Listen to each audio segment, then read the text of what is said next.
মিহিৰকান্ত বৰুৱা অসমৰ এগৰাকী অদ্বিতীয় আৰু খুবেই স্পৰ্শকাতৰ লেখক সাহিত্যিক আছিলে। তেখেতে ৰামধেনু যুগৰ পৰা লেখা মেলাৰ লগত জড়িত আছিলে। কটন কলেজত এতিয়া ছাত্ৰ হৈ আছিলে। তেখেতে তেতিয়াৰ পৰাই অসমীয়া সাহিত্য আৰু সংস্কৃতিৰ সাধনা কৰিছিলে। তেখেতে নাটক লিখিছিল, নাটক কৰিছিলেও আকাশবাণীৰ পৰা। আৰু সেই ছাত্ৰৰ কালতে অংকুৰিত হোৱা গজালি এতিয়া যেতিয়া তেওঁ পৰৱৰ্তী কালত IPS হ'ল, সেই সময়ত চাকৰিৰ দায়ত তেখেতে বহুতখিনি কাম কৰিব নোৱাৰিছিল যদিও তাৰ মাজতে যিখিনি সময় পাইছিলে সেই সময়খিনিত খুব সুন্দৰকৈ সাহিত্যৰ সাধনা কৰিছিলে।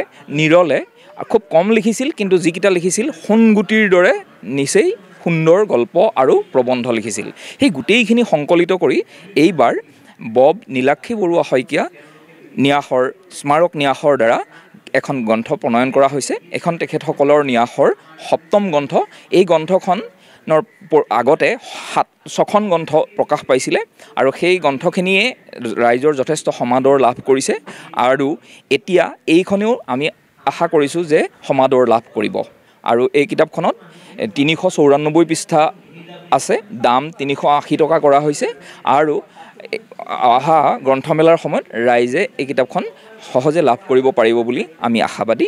আৰু পঢ়ি অসমীয়া জাতীয় জীৱনৰ, জাতীয় সাহিত্যৰ এটা সময়ক তেখেতসকলে মানে পাঠকসকলে খুব সুন্দৰকৈ উপভোগ কৰিব পাৰিব বুলিও আমি আশাবাদী হৈ ৰ'লোঁ। ধন্যবাদ। ৰঙাপাৰাবাসীৰ বাবে সুখবৰ। আপুনি যদি দুচকীয়া বাহন ল'ব বিচাৰিছে তেন্তে এতিয়াৰে পৰা আৰু চিন্তাৰ কোনো প্ৰয়োজন নাই।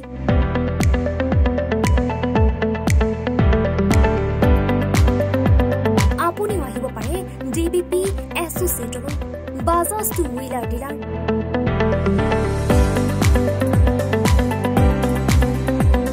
আমাৰ ঠিকনা ৱাৰ্ড নং 8 ঠাকুৰবাৰী ৰোড, ডাকঘৰ, ৰঙাপাৰা, জিলা শোণিতপুৰ।